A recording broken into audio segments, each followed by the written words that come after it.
premier ministre du Sénégal di Ousmane Sonko def une publication sur sa page Facebook ci publication bi mu ci wax ne Sénégal retiré na jëlaat na li nga xam ne moom mooy bloc gazier bii nga xamante ne moo nekk Kayar offshore ñu koy wax Yaakaar Teranga.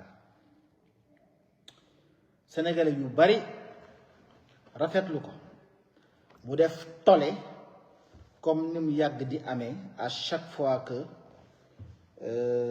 régime bi def ay prouesse ñi koy accompagner ànd ak moom ak sénégalais yu maandu yi ànd ci waaye am ñoo xam ne dinañ jéem a par ñàkk a xam par haine ou bien par bëgg a jiixi jaaxa xelu sénégalais yi bëgg a weddi bëgg a lëndëmal wax ji nga xam ne premier ministre wax na ko mooy réussir nañu récupérer waat li nga xamante ne moom mooy bloc gazier bu Yaakaar Teranga. Li tax nag ñi def loolu daf ci am kenn koo xamante ne moom lay citer rek mu yóbbaale keneen ki nañ jël par exemple ki nga xamante ne moom moo di Mamadou Ibra Kane qui se dit journaliste, cité d'ailleurs sax un article de Seneweb et c'est à partir de ça ci laay leeral lu bari Madiambal Diagne waxaalewu ma ko ñëpp xamee nañ ko ñu baal ma ci kàddu gi mën a fen ak ñeneen ñoo xam ne xam naa leen gis naa leen ñu commencé di commenter di wax naan lii du lu bees parce que voilà Cosmos waxoon na ne kat day retiré wu donc loolu dafay mel ni li nga xamante ne moom la gouvernement bi def ba récupérer bloc gazier bi dañ ko bëgg a neenal bëgg a xam ne kat du lu bees parce que ñii waxoon nañu ko mais li leen tax a jóg lenn képp la parce que bu ngeen fàttali ko Pastef ci projet am dañ ci waxoon ne ñun bis bu ñu jotee ci pouvoir bi dañuy renégocier contrat yi bloc yi nga xamante ne mën nañ koo renégocier pour mu nekk avantage au Sénégal dinañ ko def loo xam ne mën nañ koo récupérer également dinañ ko récupérer mais ñun bi ñu waxee loolu am ci bëri ñoo xamante ne dañoo ne loolu mënu la ne promesse de campagne la woon promesse de projet politique la woon mais une fois au pouvoir vous allez vous rendre compte que mënu leen ko def loolu moo waral tey ñun bi ñu ko defee ñoom la paternité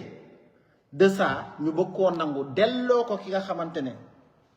moom mooy Cosmos daan na kat nekkul méritu gouvernement au Sénégal nekkul méritu ministère de l'énergie nekkul méritu waa Petrosen nekkul méritu ki nga xamante ne moom mooy premier ministre loolu lañ bëggoon a dindi léegi nag dama leen di jox détaillé leen étape par étape bi ñu egsee ci pouvoir bi en 2024 ba tey jii nii ce qui a conduit à ce que Petrosen par son directeur général et ses équipes Alioune Gueye le ministère du pétrole et de l'énergie et des mines Birame Souleye et ses équipes et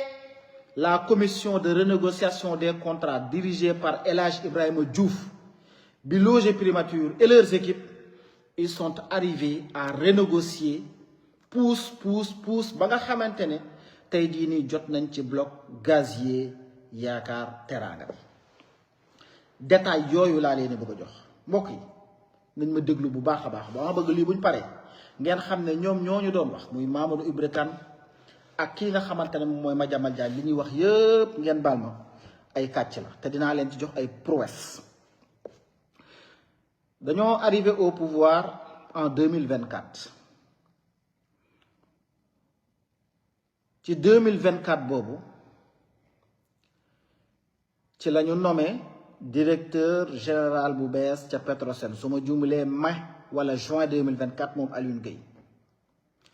mu am nomination yu bees parce que on venait d'arriver au pouvoir ay direction di changer ñuy nommé ñu bees li tax ñu nommé Alioune Gueye nag au-delà de son intégrité dama leen wax kan mooy kan bu ngeen fàttalikoo quand nous étions dans l'opposition coowal pétrole bi mu amee ñoo ngi doon wax naan ay FBI ak en tout cas des enquêteurs américains ñëwoon nañ fii Sénégal ba Ousmane Sonko defoon na à l'époque poste daal ne déglu nañu ko ñi nga xamante ne enquêteurs yooyu américains yooyu déglu woon nañu leen sur la question du pétrole sénégalais parce que dafa amoon une entreprise américaine bu ci bokkoon ñi ñu déglu woon Alioune Gueye bii nekk actuellement directeur Petrosen ci la bokk parce que moom moo doon topp dossier bi te États-Unis la nekkoon. donc mu nekkoon lu mu xam état bi c'est-à-dire que moom bi muy ñëw di yor Petrosen ñu ko koy dénk et xam na exactement l'état des lieux xam na fan lañ war a jaar peut-être pour di jéem a jëli jiwaat li nga xamante ne moom lañ moom même si xamoon nañ ne du yomb te lii PM xamoon na ko ci la ñu teg mbokk yi en 2024 boobu li nga xamante ne moom mooy commission de renégociation des contrats. ku yéenewul récupérer li nga xamante ne moom la fi Macky Sall yàq ci suñuy ressources doo teg commission bi nu mel commission boobu ñu teg ko loger ko primature bu ñu nee renégociation des contrats nag du pétrole kese de du gaz kese de du mine kese de bépp contrat boo xamante ne Sénégal kat ni ñu ko signé woon su Macky Sall baaxul ñu ne kat nañ teg commission boo xamante ne day am moom la ñu tuddee commission de renégociation des contrats que ko yilif ñu koy wax El Hadj Ibrahima Diouf mu am sous commission bu ñu tuddee sous commission pétrole et gaz sous commission pétrole et gaz boobu nag ki ko yilif moom mooy directeur général bu Petrosen ñu koy wax Alioune Gueye commission boobu di liggéey avec leurs équipes avec ministère bi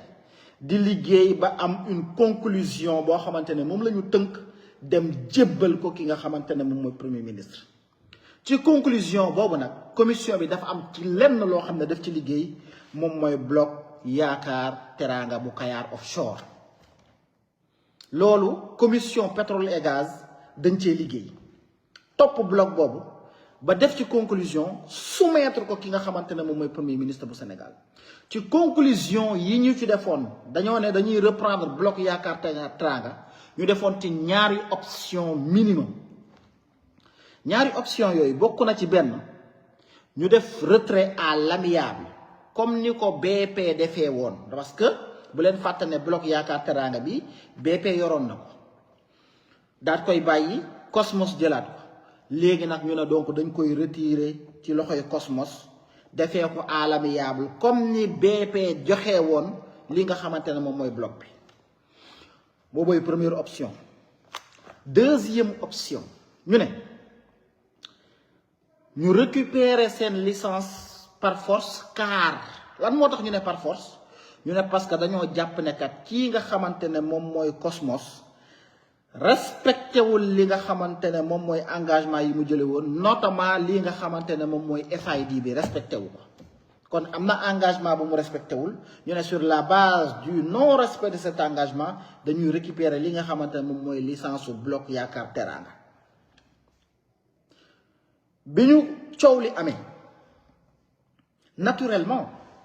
kuy major doo bëgg ñu ne la kat état sàngam nangu na xëccoo am réunion ci kaw réunion am ba am na sax réunion boo xamante ne kii di directeur Petrosen nee na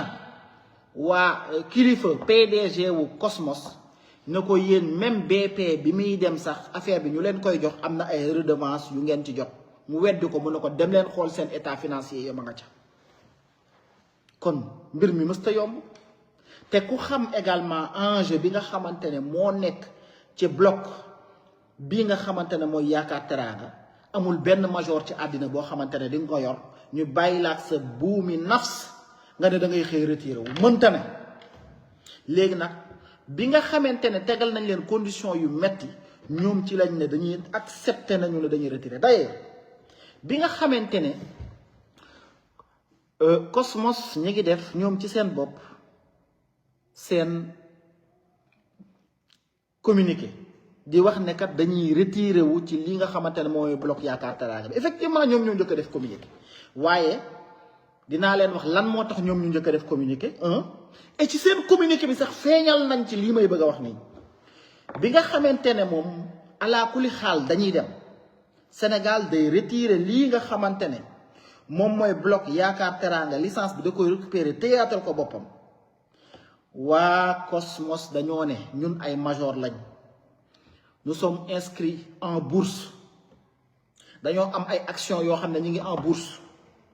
Sénégal bu nekkat retiré nañ ko njëkk a def une communication suñuy action en bourse dañuy wàcc may leen ñu ñun njëkk a communiquer Sénégal ne leen ñun loolu amuñu ci problème l'essentiel mooy ñun ñu récupérer suñu bloc ñu may leen ñoom ñu njëkk a def communiquer lii nag képp koo xam ne yaa ngi liggéey dans les grandes entreprises dans les majors xam exactement lan mooy action lan mooy bourse ak bourse bi ni nga xamante ne la versatile mën a yéeg mën a wàcc en fonction de la santé financière mais également de la santé de la communication et des affaires de l'entreprise concernée di nga xam ne bourse lu am solo la parce que scandale bu amee ci entreprise sax action bourse boobu day wàcc défaite bu amee ci benn entreprise ci wàllu tribunal sax action entreprise boobu mën na wàcc ci bourse bi kon ñoom ñii nga xamante ne ñoom ñooy Cosmos bi ñu xamee ne ñoom bu Sénégal njëkkee annoncé ne nangu nañ lii nga xamante ne moom mooy bloc Yaakaar Teraanga loolu mën na wàccee seeni action en bourse ñu ñaan ko Petrosen ñaan ko ministère bi ñaan ko gouvernement bi ne may leen ñu njëkk communiquer Sénégal ne leen may nañu leen ngeen njëkk communiquer loolu moo waral Cosmos njëkk a wax ne ñoom ñoo ngi retiré wu ci lii nga xamante ne moom mooy bloc Yaakaar Teraanga waaye defuñ ko seen bu nafs c'est parce que y a une commission qui a travaillé qui les a rencontrés mettre leen la pression wax leen li nga xamante ne dootuñ ko nangu mu metti ci ñoom ba ñu nangoo retiré wu pour preuve Cosmos bi nga xamante ne mi ngi def son communiqué lan la wax ci communiqué bi en collaboration avec Petrosen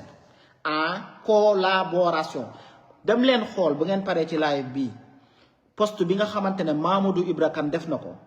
daal di reprendre article bi nga xamante ne Seneweb defoon na ko te ci biir article bi Seneweb cité ci ñii nga xamante ne ñoom ñooy communiqué Cosmos bi dañoo ne en collaboration avec Petrosen pour nous retirer du bloc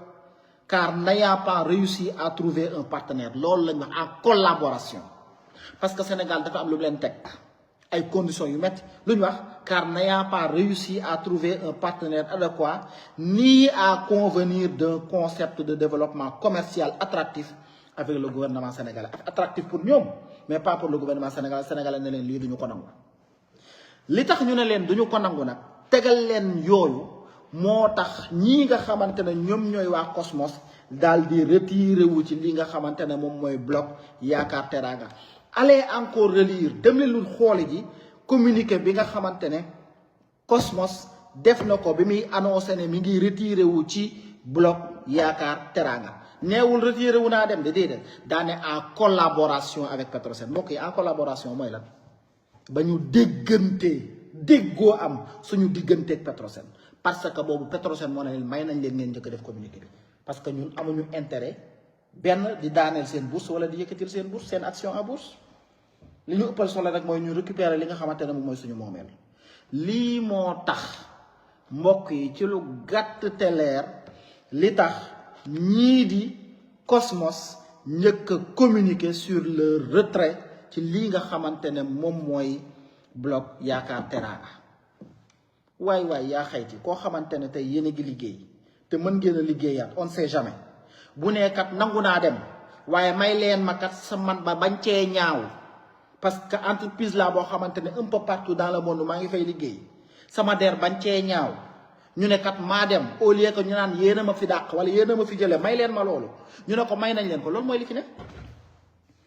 ca booba jamono am ñenn ñoo xamante ne jàpp nañ ne bu Ousmane Sonko ne ñun arrivé nañ à renégocier tellement bien renégocier que nous avons récupéré nañ ab bloc ñoom jàpp nañ ne loolu ndamal Ousmane Sonko la te loolu la ñuy bañ moo tax ñu weddi daan kat lii du lu bees annoncé woon nañu ko te ku xam encore une fois de plus mbokk yi bloc Yaakaar Teraanga li ci nekk ci njariñal Sénégal dinaa ci ñëwaat prochainement en émission lii may wax yëpp dinaa ko gën a détaillé dans une émission incha allah. ku xam njariñ li ci nekk yëpp pour réew mi ak njariñ li ci nekk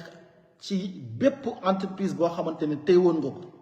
doo xëy joxe ko te mu neex la te mu nekk ak li nga xamante ne mooy nga bëgg sa bëgg-bëgg bopp déedéet boo koy joxe c'est parce que dañ la teg pression boo xamante ne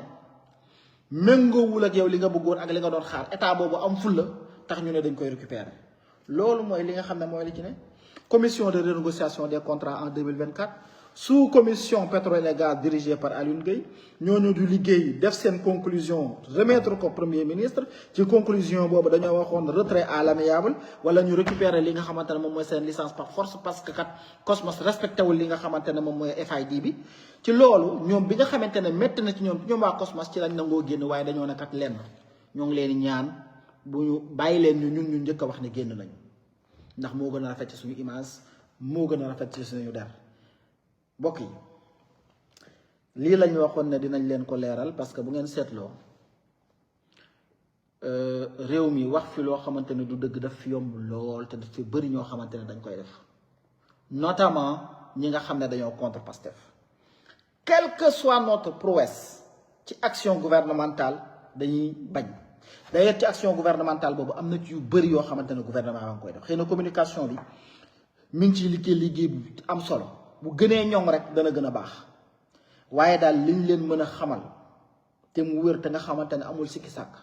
mooy képp ku leen bëgg a wax wala lu ñu bëgg a bind parce que suba di ngeen ko gis ci presse bi te bu ñu xëyee suba di ngeen ko gis di ngeen gis presse benn bi mu naan lii du dëgg Cosmos moo njëkk a retiré wu or lii mooy la bonne information lii ma leen fi jox leneen lu dul lii du dëgg mbokk yi lii la ñu waxoon ne dina leen ko xamal dina ñëwaat dans une autre émission pour wax leen également lan mooy njariñal li nga xam ne moom mooy bloc Yaakaar Teraanga mais surtout naka lañ koy financer